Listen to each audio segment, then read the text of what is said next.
주중에도 한번 말씀드린 적이 있는데 그 영적 예의에 대해서입니다. 영적 예의. 뭐냐면 어느 책을 읽고 있었는데 그 책에 보니까 그 하나님께서 갑자기 우레 같은 목소리로 심령 속에서 말씀을 주십니다.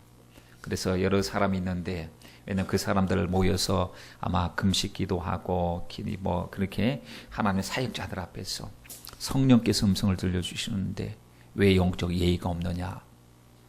금식하면서 하나님께 중심을 들여서 온전히 하나님 생각해야 되는데 왜 금식 기도 드리며 잡담하느냐.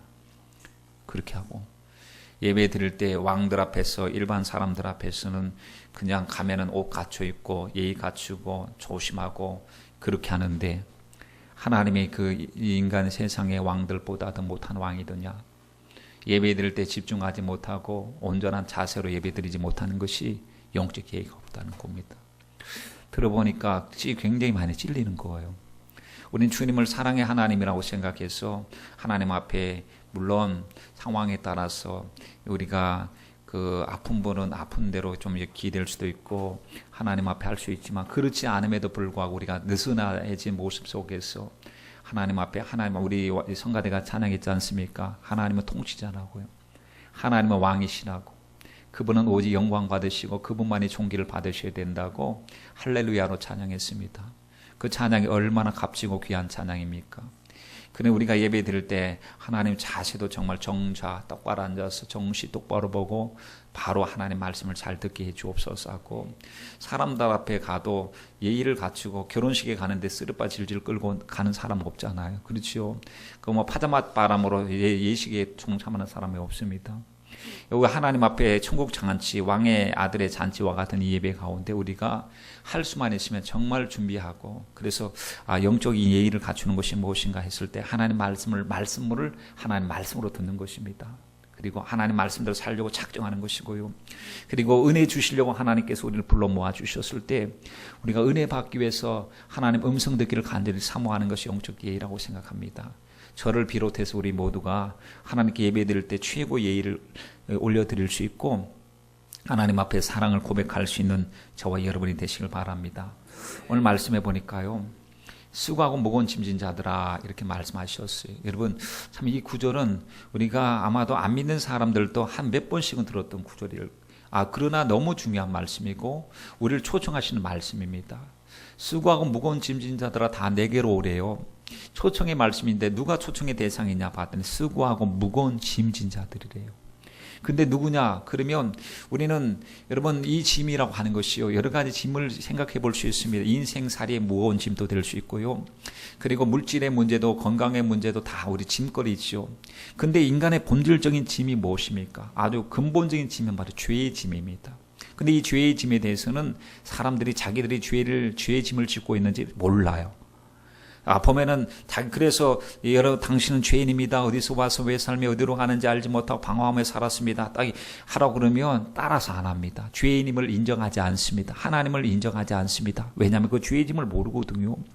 그렇기 때문에 그냥 보여지는 것 중심으로 살아갑니다. 그런데 주님께서 보실 때 인간은 죄의 짐을 지고 있습니다. 여러분 남녀노소 할 것 없습니다. 뭐 유무식 배웠느냐 안 배웠느냐 그 상관없어요. 부자냐 아니냐 상관도 없고 어린애냐 어른이냐 상관이 없어요. 태어나면서부터 우리는 본질상 진노의 자녀로 태어난다고 말씀했습니다. 그러면 원래 우리가 그런 존재였는가? 절대로 그렇지 않습니다. 하나님 우리를 만드실 때 사랑의 존재로 만드셨지 않습니까? 그래서 보면은 하나님의 모양과 하나님의 형상으로 우리를 흙으로 빚으시고 코에다가 생기를 불어넣으셨고 우리에게 복을 주셨어요. 창세기 1장 28절 말씀에 보니까 하나님 우리에게 뭘 주셨어요? 복을 주셨어요. 우리는 복받은 존재입니다. 그리고 이 복을 계속 받아야 됩니다. 그런데 그들에게 복을 주시면서 말씀하실 때 생육하고 번성하여 땅에 충만하라. 땅을 정복하라. 바다의 고기와 공중의 새들과 땅에 움직이는 모든 생물들을 다스려라. 이 복. 여러분 정말 제한 없는 복을 주신 겁니다. 그리고는 주님과 교제할 수 있는 복을 주시고 예배의 복을 주셨어요. 그러니까 아담과 하와는 주님이 찾아오십니다. 동산으로 찾아오실 때 그 하나님 앞에 사랑을 고백하고 주님 말씀을 들으니까 이게 굉장히 제한 없는 복을 받은 것과 같습니다. 합니다. 그런데 하나님 편에서 보니까요, 너와 나와 다른 것, 내가 너에게 정말 내 모양과 내 형상으로 다 주었지만 다른 것이 있고 구별하는 분명한 구별 정점 선이 필요했다는 사실 아시고 주님이 동산에다가 나무를 만드셨어요. 심어 놓으셨어요. 그게 뭐냐면 선악과입니다. 여러분, 우리가 알고 있는 선악과 말이죠. 그래서 저 나무를 결코 나무의 과실을 먹는 날에는 정령 죽으리라. 여러분, 하나님은 인색하신 분이 아니셨습니다. 하나님은 스케일이 굉장히 크시고 모든 것을 다 우리를 위해서 제공해 주셨어요. 우리가 눈 떠서 딱 보니까 하나님이 다 예비해 놓으신 것들인데, 그리고 그 안에서 하나님이 풍성한 것을 주셨는데 오직 하나 손대지 말아야 될 것이 바로 선악과였습니다. 여러분, 청지기임에도 불구하고 우리가 하나님의 사랑받는 자임에도 불구하고 손대지 말아야 될 것은 하나님이 금하신 말씀은 우리가 온전히 지켜 순종해야 될 줄 믿습니다. 먹는 날에는 어떻게 된다고 했습니까? 정령 죽으리라. 정령이라고 하는 말은요, 기필코 반드시라는 뜻입니다. 그러니까 죽을까 하노라가 아니라 반드시 죽습니다. 주님께서 오늘 우리들에게도 이런 말씀하신 것들이 있죠. 만약에 너가 아무리 나의 사랑받는 자녀고 정말 내 피로 구속을 받았고 내 자녀라 할지라도 내 말을 지켜야 되는데, 모든 것은 예수 이름으로 구할 수 있고 임의로 다 얻을 수 있는 것들인데 정령 손대지 말아야 될 것이 있는데, 오늘날의 선악과가 우리 앞에 있습니다. 그것이 여러 가지가 있을 수, 하나님 계명을 지키는 거예요. 하나님을 사랑하는 겁니다. 우상 숭배하지 않는 것입니다. 죄 짓지 않고 오직 예수님 따라가는 것, 이게 우리의 결정, 우리 같이 가야 될 길이지, 하나님이 사랑의 하나님이시기 때문에 주님 사랑을 빙자해서 모든 걸 멋대로 하고 죄 짓는 것은 안 된다는 사실을 분명히 말씀을 해 주었죠. 우리 지난 주일 말씀 생각나십니까? 주일날 보니까 우리가 짐승의 표에 대한 말씀을 하셨어요. 이 짐승의 표에 대해서 안에 표 받는다고 멸망받느냐, 예수 믿어야 구원받지, 예수 믿는 것이 구원의 조건이지. 그런데 복음의 범주 속에 그 모든 말씀이 포함되어져 있음을 우리는 안다는 사실입니다. 그리고 주님이 금하신 거예요. 금하신 거, 정령 죽으리다 라고 했는데, 그때 보니까 표를 받은 사람은 진노의 포도주를 마시고 고난의 연기가 끊임없이 되고 부활 불과 유황에 타는 못에 던져진다. 여러분, 그 말씀이 꼭 선악과, 우리 앞에 선악과를 주신 주님께서 오늘날 우리가 선택할 때 아무리 유익이 되고 성공의 그 지름길이라 하더라도 우리는 하나님의 금하신 것은 악은 모양이라도 버려야 될 줄 믿습니다. 정령 죽으리라고 했더니요, 죽고 말았어요. 타락하고 말았습니다. 아닌 줄 알았습니다. 그럴 줄 몰랐었습니다. 여러분, 그래가지고 창세기 3장 17절 말씀에 보니까 하나님께서 아담에게 이런 말씀을 하십니다. 내가 네 아내의 말을 듣고 내가 너더러 먹지 말라 한 나무의 실과를 먹었은즉 땅은 너로 인하여 저주를 받고 너는 종신토록 수고하여야 그 소산을 먹으리라. 이제 수고의 떡을 먹어야 됩니다. 수고해야 소산을 얻을 수 있습니다.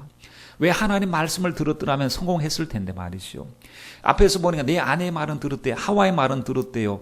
따줄 때 분별이 있어야 되는데 아내의 말은 듣고 내가 먹지 말라고 하는 말은 안 들었습니다. 누구 말을 들었습니까? 아내의 말을 들었습니다. 아내는 누구 말을 들었습니까? 뱀의 말을 들었습니다. 그러면 아담과 하와는 누구의 말을 들었죠? 하나님 말씀보다도 마귀의 말을 듣고 마귀에게 청종하고 따라간 그러한 꼴이 되고 말았다는 사실입니다. 여러분, 정말 우리는 태어나면서부터 죄악 중에서 태어나고 우리가 원죄를 가지고 태어나게 되어졌습니다. 우리 처음 신앙생활할 때마다 항상 보면 이런 질문들을 많이 해왔습니다. 하나님은 사랑의 하나님이시고 하나님은 전지전능하신 하나님이신데 어떻게 해서 왜 선악과를 거기다 심어 놓으셔서 죄짓게 만들었느냐? 여러분, 하나님은 참 하나님이 풍성하신 하나님, 사랑이 많으신 하나님을 우리가 죄 지은 까닭을 하나님께로 탓을 돌리는 이런 무례한 시도를 하고 있다는 사실이죠. 여러분 보십시오. 하나님께서 먹을 것이 없는데 거기에다가 유혹거리로 선악과를 둔 것이 아니고 풍성한 은혜를 주셨습니다. 에덴 동산이라고 말할 때 여러분 뒷동산 앞동산 하듯이 그런 작은 동산이 아니죠. 그렇죠. 성경 말씀에 보니까 에덴 동산으로부터 시작해서 강이 발원된다고 그랬습니다. 거기 히데겔 강, 기송강, 기온강, 유브라데 강 해서 강이 거기서부터 축복의 동산이에요. 축복이 시작되는 곳이에요. 축복의 물줄기가 쭉쭉 퍼져나가면서 한량 없으신 하나님의 복을 받았습니다. 그 공간이라고 하는 것은 우리가 짐작할 수 없을 정도로 상당한 크기의 동산이 에덴 동산임을 알 수가 있습니다. 거기에 각종 수많은 맛있는 과실들, 생명나무를 심어 놓으시고 공기 좋고 죄도 어둠도 없는 하나님의 임재가 있는 그 동산에 주님이 임의로 먹으라고 하셨거든요. 임의라고 하는 것은 먹을까요 말까요 계속 물어보는 게 아니고 마음껏 먹으라는 얘기입니다. 단 하나, 하나님이 금하신 것은 손대지 말고 먹어야 될 것을 말씀을 했습니다. 여러분, 그러니 하나님은 인색하신 하나님이 아니시고 하나님은 너무나 사랑이 많으시고 무제한의 은혜를 하나님이 주신 것인데 우리에게 우리 잘되라고 우리 끝까지 우리 책임져 주시기 위해서 여러분 영적 질서를 세워주셨어요. 이 영적 질서의 개념으로서 하나님 우리 앞에 두신 것이 뭐예요? 선악과입니다. 그러니 우리는 만약에 그 중에 아마 많은 그 유실수 과실 가운데서 먹지 말아야 될 것이 있다고 수수께끼로 숨겨놓으신 것이 아니었다는 사실입니다. 그러니까 주님께서는 명확하게 해야 될 것과 하지 말아야 될 것과 먹어야 될 것과 먹지 말아야 될 것을 구분해 놓으신 것은요, 우리에게 축복입니다. 우리에게 계명을 주시고 우리가 하라 하지 말라고 주님께서 오늘 말씀을 주신 것이, 여러분 말씀을 보면 때때로 부담스러운 말씀도 있지요. 원수를 사랑하라, 내 십자가 져라, 뭐 이런 말씀들 보면 때때로 우리 믿음 없을 때는, 믿음의 힘이 없을 때는 부담스러울 때가 있는데 그게 사실 보니까 생명의 말씀이었어요. 다 나를 위해서 주신 주님의 생명의 말씀인 줄 믿습니다. 여러분, 우리는 왕 되신 하나님 앞에 그분의 통치권을 인정해야 될 줄 믿습니다. 그분의 통치권을 인정하는 것이 믿음이에요. 우리 집사님 기도하신 바와 같이 믿음이 뭐냐 하면요, 믿음은 말씀에 대한 순종이거든요. 그러니까 믿음은 좋다고 말을 하지만 말씀에 대해서 거부하고 말씀에 대해서 인정하지 않으면 그 사람 믿음 없는 사람이에요. 성경 지식이 아무리 많고 아무리 달달달달 외운다고 하더라도 하나님 말씀대로 행하지 않으면 그는 믿음이 없어요. 왜? 행함이 없는 믿음은 이미 죽은 믿음이다 라고 했습니다. 사람과 사람 사이에서도 여러분 좋다고 할아버지의 그 수염을 잡아당길 수는 없는 것 아닙니까? 할아버지가 자기 손자를 사랑해가지고 오냐 한다고 해서 이제는 뭐 이 남들이 버릇 없이 하는 것은 이거는 안 될 선이죠. 그래서 보면은 우리가 창세기 39장 9절 말씀에도 이런 말씀이 있습니다. 요셉이 말이죠, 보디발 아내 유혹을 받았을 때 내 주인에게 이 집에서 나보다 더 큰 사람은 없대요. 그리고 모든 것을 다 임의로 하게 해줬는데 당신만은 유독 아니라는 겁니다. 왜? 당신은 그 사람의 아내이기 때문에 다 너가 원하는 대로 마음껏 다 해라 해도 그것은 그 주인의 주권에 속한 것이기 때문에 손대어서는 안 된다는 사실입니다. 여러분, 넘지 말아야 될 선이 있으면 우리 말씀을 들어가면서 항상 하나님, 아담 하와가 넘지 말아야 될 선을 넘고 죄를 지었기 때문에 우리가 본질상 진노의 자녀가 되고 죄 아래서 살고 있습니다. 그런데 이제 예수께서 우리 죄를 다 씻어주시고 하나님의 자녀가 되게 해주셔서 오늘 자녀된 우리에게도 넘지 말아야 될 선이 있습니다. 아무거나 하는 게 아니라 주일이 되면 꼭 예배 드리는 거, 이거 선택사항이 아니라 성도에게 있어서는요 필수라는 사실. 기도도 필수고 사랑하는 것도 필수고 주의 일을 하는 것도 우리에게 필수인 줄 믿습니다. 여러분, 지금 마귀는 오늘도 에덴 동산에서 무너뜨렸던 마귀, 그리고 영적인 사람을 무너뜨렸던 마귀가 오늘 또 여러분 우는 사자같이 두루다닙니다. 삼킬 자를 찾으려고요. 그리고 사단이 시몬아 사단이 너를 밀가부로 타려고 너를 청구하고 있다. 시몬에게만 밀가부로 타려고 청구하고 있는 게 아니고 지금 저와 여러분들 어떻게 하면 저 권사를 무너뜨리지, 어떻게 저 목사를 무너뜨리지 하고 지금 호시탐탐 기회를 노리고 유혹을 던지고 있습니다. 여러분, 이 항상 본 마귀는 자기가 일하잖아요. 우리에게 미끼를 던져서 미끼를 물도록 만듭니다. 마귀가 제안하는 것을 수용하지 마십시오. 아무리 그럴듯하게 보여도 예수님은 수용을 안 하셨어요. 천하만국의 영광을 내게 줄 테니 내게 엎드려 절하라, 이 사탄아 물러가라 하고 하나님만 섬겨야 된다고 했어요.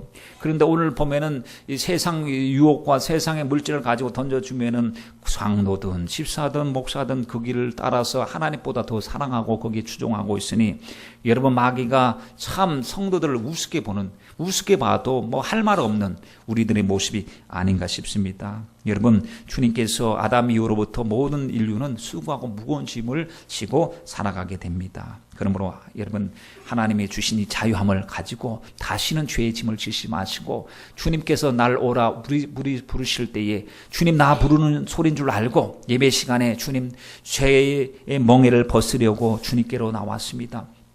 인생의 고통이 어려워서 맡길 곳이 없어서 주님 앞에 나왔습니다 하고 주님께 우리 모두 다 우리의 삶을 맡겼으면 좋겠습니다. 여러분, 우리가 돈 가졌다고 건강하다고 자랑할 것이 아닙니다. 주님이 보시는 것은 외모가 아니기, 주님이 보시는 것은 중심을 보시기 때문에 우리는 대단한 사람이 오면은 야, 그 사람 대단하다 하고 그 사람 대접하잖아요. 근데 주님은요, 그 사람 중심을 보신다 그랬어요. 그 속에 예수 영이 없고 그 속에 아들의 이름이 없고 그 속에 죄의 사함에 대한 십자가의 은혜가 없으면 그는 여전히 죄인일 뿐인 것이죠. 여러분, 인생을 바라볼 때 주님은 우리 전부를 바라보고 계신 거예요. 인류를 바라볼 땐 소망이 없어요. 예수 외에는 소망이 없습니다. 그래서 주님이 소망 주시기 위해서 이 땅에서 오신 것입니다. 여러분, 그래서 우리가 주님을 알지 못했을 때 인간의 실체를 에베소서 2장 1절로 3절의 말씀에 보면 아주 정확하게 말씀을 하고 있는데, 우리는 이 말씀을 깊게 묵상하지 못하고 그냥 있나 보다 하고 지나칠 때가 있었어요. 한번 보세요. 1절 말씀에 보니까 우리가 과거에는 허물과 죄로 죽었다 그랬습니다. 죽을 뻔했던 것이 아니고 완전히 죽었어요. 죽었을 때 뭐냐 하면 반응이 없어요. 죽은 사람은 반응이 없습니다. 죄의 의인은 없나니 하나도 없다. 하나님을 찾는 자도 없고 하나님을 영화롭게 하는 자도 없어요. 왜? 죽었기 때문에. 그래서 하나님에 대해서 죽어버렸어요. 죄에 대해서는 살게 되었어요. 그러니 죄와 허물로 죽었던 우리 주님, 이 죄의 삭슨 사망인데 사망에 매여 종로로 타다가 결국에 갈 것은 뻔합니다. 지옥 경벌을 벗어날 수가 없습니다. 그래서 주님께서 우리 살리시기 위해서 오셨어요. 그때 죽었던 우리를 주님이 오셔서 살리셨는데, 과거에 죽었을 때 2절 말씀을 한번 보세요. 그때에 죽었을 때 너희가 그 가운데서 행하여 세상 가운데서 세상 풍속을 쫓고 삽니다. 근데 세상 풍속, 유행, 스타일을 쫓아서 살아가는데 그게 보이는 것만 그렇게 쫓아가는 줄 알았는데 이면 속에서 보니까 그 공중권세를 잡고 있는 악한 영들이 지금 또 불순종 아들 가운데 역사하는 영들이 이 모든 것을 좌지우지하고 있었다는 사실입니다. 문화도 영화도 노래도 보면은 하나님을 대적하고 하나님의 주권을 인정하지 아니하는 것들이 막 그 구석구석 얼마나 많이 숨겨져 있었는지 우리는 그런 것도 몰랐어요. 영적인 세계도 몰랐어요. 마귀가 역사하는 것도 몰랐어요. 우리가 영적으로 죽은 줄도 몰랐어요. 지금 보십시오. 죽었는 사람들에게 가서 당신 영적으로 죽었습니다 하면 그 소리가 무슨 소리인지도 모르고요. 당신은 죄인입니다. 하나님 앞에 회개하고 나오십시오 하면은 죄인이라는 소리에 괜히 발끈하고 화내고 회개할 것도 없다고 이야기하고 하나님 어디 계냐고 하고 하는 사람이라고 하는 것이 한번 죽으면 그만이지.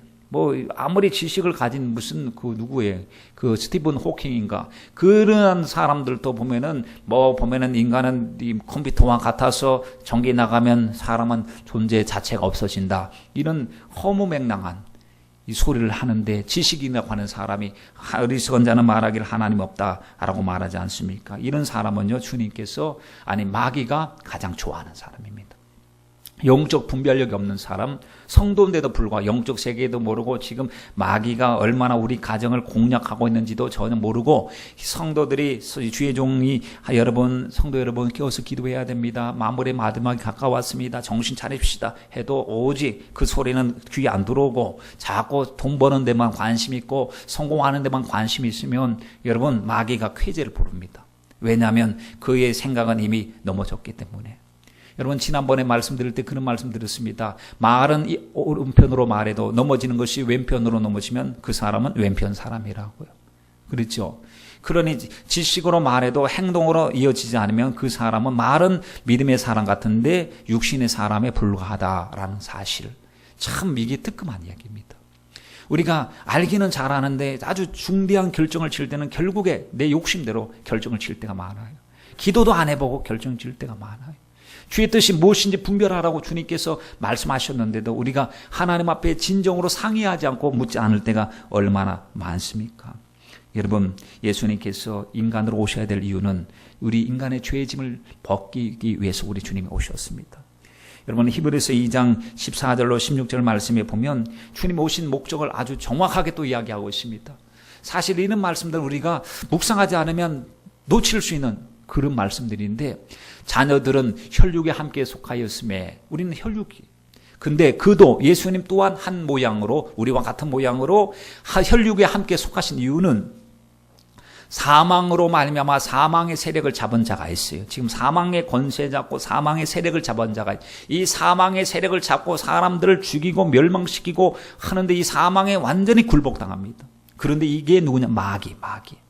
마귀를 없애야 됩니다. 예수님께 하나님의 아들이 나타나신 것은 마귀를 멸하려 오신다고 했어요. 마귀가 하는 것은요, 죄짓고 타락하고 사망의 세력을 잡은 자, 그래서 매어서 죄짓게 만드는데 주님께서 이 일을 하시기 위해서 오셨어요. 그리고 15절 말씀에 또 죽기를 무서워함으로, 왜? 이제는 영적인 세계를 모르니까 육적인 것만 죽는 것을 무서워합니다. 일생에 매여 종로로, 누구 종로로십니까? 마귀 종로로시죠. 모든 자를, 그런 자들을 놓아줘야 됩니다. 주님께서 오셔서 눌린 자 자유케 하고, 또 포로된 자 자유케 하고, 눈먼 자를 다시 보게 하고, 주님 목적입니다. 영적 세계를 몰라서 마귀에게 사로잡힌 자를 주님께서 자유케 하시기 위해서 주님께서 오셨어요. 그런데도 사람들이 그 영적인 지혜와 지식을 몰라요. 주님께서 십자가에서 이렇게 말씀하셨죠. 여러분, 다 이루었다, 이렇게 말씀하셨어요. 아버지 내 뜻대로 마옵시고 아버지의 뜻대로 되기를 원합니다. 아버지 뜻은 십자가였습니다. 그리고 십자가에서 주님께 기도하면서 다 이루었다 하시고 주님이 숨을 거두셨습니다. 그리고 나서 우리에게 이제 참된 자유를 주셨는데, 로마서 말씀에 보면은 8장 32절 말씀에 진리를 알지니 진리가 너희를 자유케 하리라. 진리가 누구시냐? 예수님이시다. 예수가 곧 진리신데 예수님을 만나면 자유해집니다. 여러분, 로마서 8장 1절로 2절 말씀에 보면은 무슨 말씀이 있습니까? 이제 그리스도 예수 안에 있는 자에게는 결코 정죄함이 없나니 죄와 사망의 법에서 너희를 이 생명의 성령의 법으로 자유케 했다고 그랬습니다. 금세 제가 로마서라고 그랬나요? 앞에 요한복음 8장 32절이에요. 혹시 제가 잘못 얘기했으면 다시 고쳐서 말씀드립니다. 그래서 주님께서 우리에게 이와 같이 자유케 해주셔서 진리를 알지니 진리가 너희를 자유케 하리라. 죄와 사망의 법에서 너희를 자유케 하리라. 계시록의 말씀에 보니까 사도 요한이 주님을 밤모섬에서 만나는데 주님께서 이렇게 말씀을 하셨습니다. 난 곧 살아있는 자라 세세토록, 이전에 죽었었노라 이제 세세토록 살아있어서 열쇠를 가지고 계신데 사망과 음부의 열쇠를 가지고 계시대요. 여러분, 사망과 음부의 모든 사람들이 짓눌려서 종로로 타면서 살았는데 이제는 주님이 열쇠를 가지고 사망 문제 만난 사람 주님 만나면 돼요. 음부의 고통, 음부의 권세에 짓눌린 사람, 사망 열쇠를 가진 주님을 만나면 됩니다. 그 열쇠를 가지고 우리는 사망 권세를 이길 수가 있게 된 것이에요. 그래서 우리가 고린도전서 15장 말씀에 보면 바울이 외칩니다. 뭐라고 외치죠? 사망아 너희 쏘는 곳 어디 있느냐? 사망아 너희 이기는 곳이 어디 있느냐? 여러분, 옛날에는 사망에 매여서 종로로 타고 죽음의 일평생은 매여서 종로로 탔는데 부활 생명이 이 모든 것을 해결했습니다. 죽어도 다시 살고 예수 부활 내 부활이고 하나님이 나를 위해서 천국을 예비하셨고, 이 부활 신앙을 가지면요 주를 위해서 죽을 수가 있습니다. 우리도 여러분 부활 신앙이 필요합니다. 여러분, 어떤 것이 유혹이 와고 핍박이 와도 예수 믿고 하나님 주님 하늘나라에서 영원히 사는 이 부활 신앙이 우리에게 있게 하여 주시옵소서. 여러분, 지금 인류가 처한 위기가 있습니다. 그것이 에볼라 바이러스 위기가 아닙니다. 에볼라 바이러스 위기도 굉장히 위험하죠. 사람들이 지금 막 두려워하지 않습니까? 지금 치사율이 50% 이상이 되고, 그래서 걸리기만 하면 전염되고, 전염되면 자기가 전염된 줄도 몰라서 같이 그냥 말하는 중에 같이 있다가 전염돼. 이게 죄의 에볼라 바이러스, 이 질병의 육신을 죽이는 에볼라 바이러스지만 죄의 바이러스만이에요. 죄의 바이러스. 이 죄의 바이러스는요 보이지도 않아요. 내 영혼을 갈라먹고 영혼을 죽이고 있습니다. 이 심각한 사정 속에 빠져 있는데 하나님에 대한 의식이 없이 여러분 우리가 어떻게 이 영적으로 분별할 수가 있겠습니까? 주님께서 우리에게 말씀하셨어요. 수고하고 무거운 짐진 자들아, 여러분 짐 있지 않습니까? 생활에 짐 있죠. 속상함이 있죠. 인생이 우수사려 있죠. 우수사려고 하는 말은 온갖 걱정 근심 다 그런 생각을 말하는 겁니다. 그런 생각들, 그리고 늘 마음속에 부담감 눌리는 것들, 이것을 어떻게 해야 될 것인가? 사람에게 가서 맡긴다고 맡아주지도 않습니다. 또 맡겼다고 그 문제가 해결되지도 않습니다. 이 문제는 오직 주님이 해결해 줄 수 있어요. 여러분, 주님의 말씀 한마디면 끝납니다. 우리는 주님께 맡겨야 됩니다. 우리가 시편 68편 9절 말씀에 보면 9절 말씀에 보면 날마다 우리 짐을 지시는 주, 날마다 우리 짐을 주시는 죄의 짐을 진 자 내게로 오라 주님께서 부르시고 계십니다. 주님 날마다 우리 짐을 져주시니 감사합니다. 여러분 주님은 막 짐을 져주고 싶어 하셔요. 왜? 우리가 힘든 걸 아시기 때문에. 무거운 짐을 나 홀로 지고 견디다 못해 쓰러질 때 불쌍히 여겨 나를 구원해 주실리 오직 구원의 주님 우리 예수. 여러분 다른 사람은 우리 넘어지는 거 관심 없어요. 우리가 실패하거나 우리가 속상한 거 자기 문제로 여기지 않습니다. 그러나 우리 부모님들은 내 자식들이 고통당할 때 얼마나 가슴 아파합니까? 육신의 부모님도 우리를 그렇게 사랑하시는데 우리 하나님 아버지는 정말 기도원을 잘하셨는데 나보다 나를 더 사랑하셔요.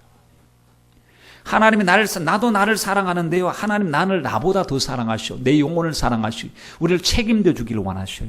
그래서 주님께서 하신 말씀들을 여러분 잘 생각해 보세요. 다 우리를 위해서 하신 말씀인데 깨어 있어라, 기도하라, 사랑하라 뭐 이런 말씀들이요. 내 영혼을 위해서 절대적으로 하신 말씀인 줄 믿습니다. 우리는 하나님 앞에 한번 기도하고 나서 응답으로 1년치 받았으면 좋겠는데 주님께서 날마다 기도하라. 쉬지 말고 기도하라.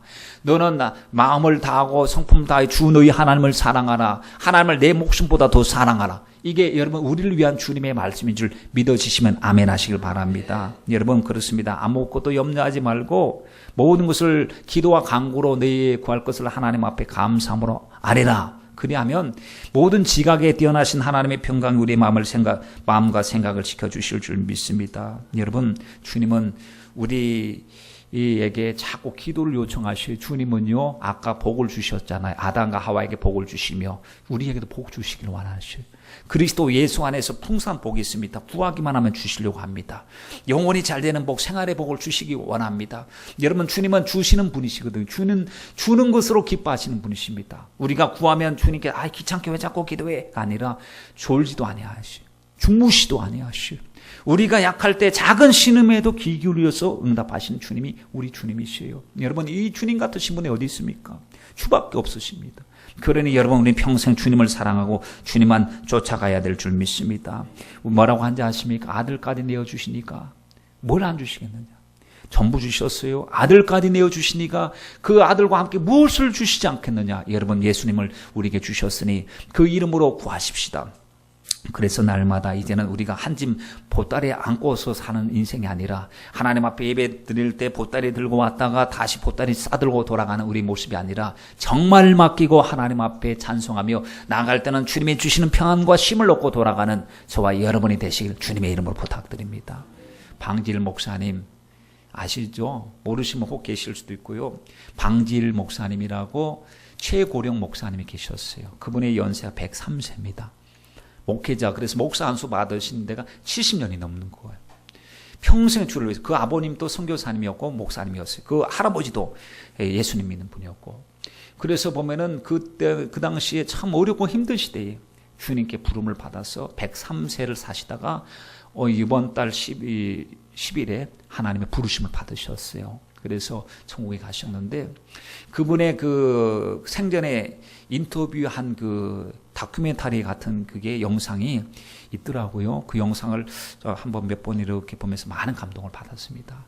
그래서 교회 홈페이지에 올려놨는데 혹시 보시고 제가 스마트폰으로 보실 수 있는 분들은 제가 링크를 해드리려고 합니다. 한번 보시면 한 30-40분 정도 되는 건데 굉장히 잔잔한 감동과 도전을 많이 받고 또 부끄럽기도 하고 참 그렇더라고요. 그런데 그 내용을 보니까 월요일 날 103세인데도 불구하고 성경 공부를 합니다. 월요일 날. 그래서 전국의 각처에서 목사님들이 모여요. 근데 성경 공부 보니까 젊은 목사님들이 아니고 다 은퇴하신 목사님들 또 이제 그 한 60이나 막 이제 그 은퇴를 앞두신 목사님들이 성경 공부하러 목사님 앞 어린아이처럼 모이는 거예요. 근데 그분들이 원로 목사님이고 은퇴하셨으면 평생 동안 말씀 전하고 남 가르치신 분이라고 보일 수 있는데 목사님을 아버지처럼 여기니까 만나서 말씀 들을 때마다 감동을 받아요. 왜? 하나님 말씀이니까. 목사님을 만나면 날마다 새로워요. 뭔가 얻을 비타민이 있어요. 오늘 또 참 좋은 말씀 듣고 갑니다. 왜? 그분을 만나는 그 자체가 삶으로 복음을 사셨으니까요. 어떤 분들은 그런 얘기도 하는 분들이 있다. 저 사람 왜 설교하는지 몰라. 정말 가슴 아픈 얘기예요. 저 정도 됐으면 설교 못하는 것 아니야. 뭐 이렇게. 그런데 그분이 103세 할아버지 목사님 지팡이 짚고 올라가서 설교를 하시고 앉아서 설교하시는데도 그분의 이 고백이 뭐냐면 하나님 닳아서 없어지게 해주세요. 육체는 닳아서 없어지게 해주세요. 안 써서 녹슬어서 없어지는 인생이 아니라 주님 앞에 갈 때 닳아서 없어지는 인생이 되게 해주세요. 멋있지 않습니까 여러분? 우리도 여러분 아끼다가 똥 된다고 하는 말 있잖아요. 우리 시간 아끼고 우리 생명 아끼고 그게 아니. 하나님 앞에 주님 앞에 온전히 우리 삶이 드려져서 닳아서 없어지는 인생 되게 해주세요. 그분이 영등포 교회인가 50년대에 거기 교회를 심무하고 70년대에 은퇴를 하셨어요. 그래서 한 20여 년 동안 이제 그 심무를 하시면서 원로 목사님 되셨어요. 그리고 원로 목사님이 된 지 벌써 70년 되면 여러분 한 3, 40년이 훌쩍 지나가는 때입니다. 그렇죠? 그런 때인데 그때 그 후임으로 오셨던 목사님이 계신데 그분이 은퇴를 하셨어요.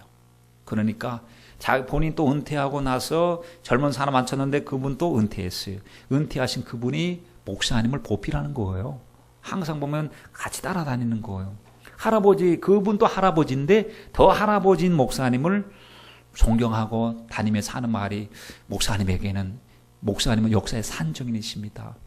목사님에게는 우리가 듣지 못한, 우리가 알지 못한 것을 친히 그 음성으로 들을 수 있으니 너무 감사하다고. 그분이 평양신학교를 졸업을 하고 목회를 했는데 그 평양신학교 이 출신들이 누가 있냐면 길선주 목사님. 여러분 들어보셨죠? 길선주 목사님, 주기철 목사님, 손양원 목사님과 동시대에 살고요. 선후배가 아니에요. 그러니까 같은 공간에서 공부하고 같이 예수님 믿고 같이 주님을 섬겼는데 제가 그 영상을 보면서 느낀 게 뭐냐면 이분들은 정말 복음적으로 정말 초대교회, 한국 초기 교회는 예수밖에 없구나. 세상에 부귀 영화 이런 걸 추구한 것이 아니고 정말 천국의 복을 사모하고 살아. 그분이 지금 103세가 되어서 하시는 말씀도 보면은 천국의 복을 이야기하시는 거예요. 교회가 뭐 하는 곳인지 아십니까? 하면서 뭐라고 이야기하냐면 예배당은 교실이 아닙니다. 사람을 흥분시키는 강연장도 아닙니다.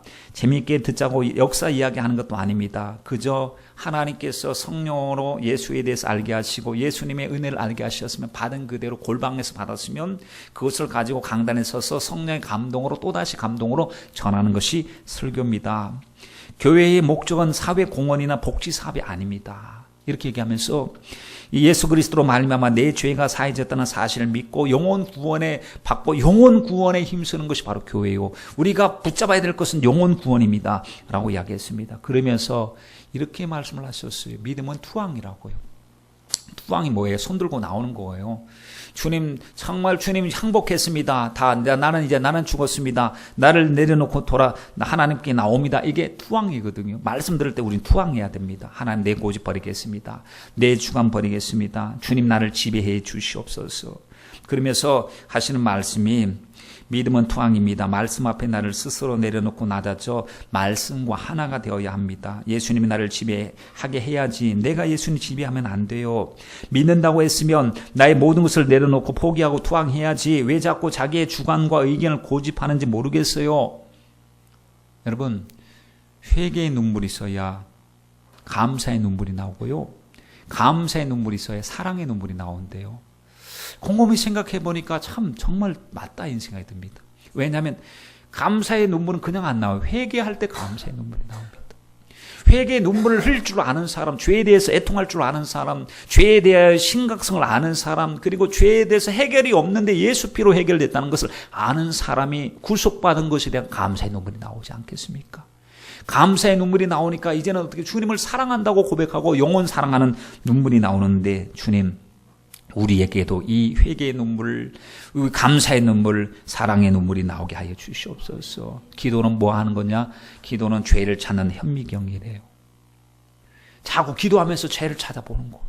말 잘못한 것이 없는지, 하나님 뜻대로 살지 못한 것이 없는지 기도하면서 여러분, 기도해야 우리는 거룩해질 수 있어요. 말씀과 기도로 거룩해진다는 것이요. 기도로 자꾸 내 죄를 찾는 거예요.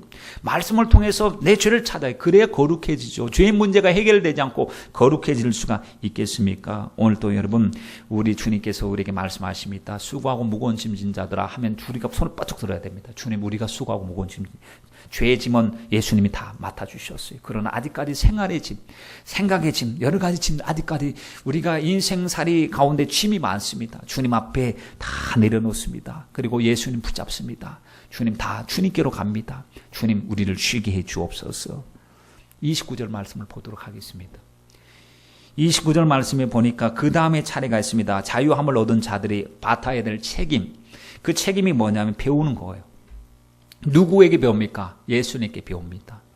뭘 배웁니까? 주님의 멍에를 메고 같이 배우는 거예요. 예수님은 당신을 가르쳐 주고 싶어 하시고 당신의 생각을 우리에게도 같이 공유하고 싶어 하십니다. 여러분, 나의 멍에가 누구의 멍에라고요? 주님의 멍에지요. 우리 주님께서 우리를 동력자로 불러주셨어요. 같이 매자, 같이 일하자, 같이 헌신하자. 주님은 우리를 그냥 가만히 내버려 두신 게 아니라 일자리로 초청해 주셨어요. 왜? 하나님께 섰을 때 일 잘했다고 칭찬받고 상급 주시기 위해서. 여러분, 그래서 이스라엘 문화를 보면 멍에를 같이 맨다는 것이 우리가 이해가 됩니다. 뭐냐면 멍에는 혼자 매는 게 아니고요, 같이 맵니다. 수레가 있으면요, 반드시 하나가 끄는 게 아니라 짝을 지어서 수레를 이 소가 끌고 가게 되어 있습니다. 베세메스로 가는 소도 두 마리 소가 같이 가려면요, 생각이 같아야 되거든요. 그러니까, 멍에를 매지 않은 소를 갖다가 그 방향으로 가면 그건 기적이고요. 하나님의 뜻이라고 생각했습니다. 그런데, 멍에를 같이 매더니 같은 방향으로 가는 겁니다. 그 블레셋 사람들이 봐도, 야, 저거 하나님의 뜻이구나, 하나님의 역사구나, 부정할 수 없도록 만들었는데, 여러분, 우리도 주님께서 멍에를 맬 때, 나의 멍에를 메고 내게 배우라 했을 때 우리가 주님과 같이 멍에를 맨다고 생각해 보십시오. 주님과 안 배우면, 주님은 우측으로 가시는데 나는 좌쪽으로 가기 원하면 이게 동반이 되지 않지요. 여러분, 그래서 이 성경에 보면은 수레가 하나요, 소는 두 마리요, 수레는 둘이요, 소는 네 마리요, 이런 구절들도 있는데 짝을 지어서 이 멍에를 매는 것을 볼 수가 있습니다. 그러면 주님이 우리에게 무슨 멍에를 메어주시느냐? 생명의 멍에, 사랑의 멍에예요. 그리고 사명의 멍에죠. 우리가 우리 생애가 주님과 동일한 삶을 살기를 원하십니다. 주님과 같이 붙어 있으면 절로 가시를 맺고 주님의 생명이 있는데 주님께서 왜 오셨습니까? 영혼 구원하러 오셨거든요. 주님의 관심은요, 죄인을 구원하러 오신 거예요. 주님은 그래서 마가복음 1장 38절 말씀에 보면 내가 이를 위해서 왔대요. 이가 뭐냐면 전도하기 위해서 왔다는 거. 이 죄악 가운데 있는 이들을 주님께서 구원하시기 위해서 자, 우리가 다른 가까운 마을로 가자. 주님은 한 곳에 머무르는 곳에 많은 사람을 만나기를 원했고 그들에게 복음 전파하기를 원했습니다. 오늘 우리들에게 주님께서 초청하시면 너 나와서 나한테 안 배울래? 내 심정 안 배울래? 내 사랑을 공유하지 않을래? 같이 넌 나의 동력자야, 파트너야. 주님이 이렇게 맞아주시니까 여러분 얼마나 과분하고 황송한지 모르겠습니다. 너무 감사해요. 왜? 자격이 없는 우리를 주의 일꾼으로 삼아주신 것 얼마나 감사합니까? 그러므로 이제는 우리가 주님께 배우면 배울수록 야, 주님의 생각하고 내 생각이 너무 달랐구나. 내가 너무나 욕심으로 살고 주님은 거룩한 삶을 사셨는데 이제 나는 주님의 생각에 맞추고 주님의 속도감에 나도 맞추고 주님의 방향에 나를 맞춰야 되겠구나 하고 여러분 주님과 함께 가는 것입니다. 성경에 보면 멍에를 같이 맨다는 것이 결혼의 의미도 있더라고요. 결혼한다라고 하는 의미. 그럼 주님은 신랑이시고 우리는 신부면 우리가 주님과 신부와 신랑 대신 주님과 신부가 같이 가려면 멍에를 같이 매야 되는데 그러면 뜻이 같아야 됩니다. 뜻이 같아야 돼요. 여러분 우리가 하나님의 말씀 고린도후서 6장 14절 말씀에 이런 말씀이 있는 것 아시죠? 너희는 믿지 아니하는 자와 멍에 같이 매지 말라고. 왜 같이 매지 말라고 하냐면 스타일이 달라요. 가치관이 달라요. 이 믿는 사람은 육적인 것을 생각하는데 안 믿는 사람은 영적인 것을 생각하는데 믿음의 사람은 안 믿는 사람은 육적인 것을 생각합니다. 항상 갈등도 있고 불화가 있습니다. 그래서 이렇게 주님께서 말씀하시는데 아모스 3장 3절 말씀에 보면 두 사람이 의합하지 않고는 동행할 수가 없다라고 했으니 여러분 주님께 우리는 주님과 동행하고 주님의 사람으로 끝까지 주님의 일을 하기 위해서는 꼭 필요한 것이 주님으로부터 배워야 됩니다. 말씀을 배우고 성령께서 친히 교사가 되셔서 가르쳐 주실 때마다 주님 아멘입니다. 주님 고집도 버리고 아집도 버리고 교만도 버리고 독선도 버리고 하나님 모든 거 다 버리게 해주시고 예수 심정을 우리에게 주옵소서. 그런데 주님께서 배우라 해놓고 내 마음은 겸손하고 온유하니 내게 와서 배우라 했어요. 뭘 배워? 주님으로부터 배울 것은 여러분 엄청나게 많지요. 그런데 우리가 오늘 본문 속에서 배워야 될 것은 두 가지가 보여요. 겸손을 배워야 될 것이고요. 온유를 배워야 됩니다. 주님은 만왕의 왕이시에요. 아까 우리 성가대 찬양 드린 대로 주님은 통치자십니다. 그런데 자기를 비워 종의 형체로 나타나셨어요. 그리고는 이 땅을 살아가는 동안에 주님이 자기 권위 드러낸 적이 한 번도 없습니다. 귀신을 쫓아낼 것은 쫓아내지만 내가 대접받아야 된다 하고 사람들이 막 박수 칠 때 주님은 오히려 뒷걸음질 치시고 그들에게 왕으로 삼으시려고 할 때 주님 도망가시는 거예요. 주님 그렇게 대접받기 위해서 오신 게 아니기 때문에. 예수님께서 내가 온 것은 양으로 생명을 얻고 더 풍성히 얻게 하려 함이니라 그랬어요. 사도 세례 요한 또 예수님 보는 순간에 뭐라고 했습니까? 보라 세상 죄를 지고 가는 하나님의 어린 양이로다. 주님 보는 어린 양은 대접받으러 들어온 게 죽으러 오신 거거든요. 왜? 우리를 위해서 희생 제물 되기 위해서 오셨어요. 그런데 주님의 권위가 어디서 나타나느냐? 하나님의 말씀에 순종할 때마다 하나님이 함께 하시는 거예요. 겸손하신 주님 기도하실 때마다 하나님이 함께 하셔요. 그러니 십자가에서 주님의 권위 함께 하실 때 부활의 영광으로 주님의 권위가 나타나시고 지극히 높이 주님이 그 아들을 높여주셔서 모든 이름 위에 뛰어난 이름을 주신 줄 우리는 믿습니다. 우리도 내가 내 권위 드러내는 거 참 이게 우스꽝스러운 일입니다. 왜 나 대접 안 해줘? 이게 참 우스꽝스러워요. 여러분, 우리는 하나님 앞에 우리 자신을 철저하게 낮출 때 주님이 나를 높여주시면 그때 그 영광은 영원하게 될 줄 믿습니다. 그런데 사람들은 교만한 마음이 우리 속에 있어요. 이 교만이라고 하는 건 마귀의 속성입니다. 마귀의 속성인데 우리 속에서 교만기가 조금이라도 뭐라도 좀 잘나면 사람들하고 비교하면서 교만하려고 합니다. 순간순간마다 내 속에 교만이 있는 것을 보고 깜짝 놀랍니다. 깜짝 놀래요. 그리고 기도하다 교만이 발견될 때마다 깜짝 놀랍니다. 하나님 잘못했습니다. 교만했습니다. 하는데 그만큼 우리가 교만에 쉽게 넘어질 수 있어요. 그래서 우리는 여러분 자세를 낮춰야 됩니다. 항상 남들이 나 칭찬해 줄 때는 더 조심해야 되고 나보다 남을 낮게 여겨야 되고요. 하나님 앞에 정말 사랑하고 섬겨야 될 줄 믿습니다. 이번에 그 판교인가요? 거기서 사고가 났잖아요. 정말 일어나지 말아야 될 사고가 났거든요. 그래서 너무 안타까운 이 생명이 목숨을 잃었습니다. 그걸 보면서 그들이 그 위에 섰을 때 말이죠.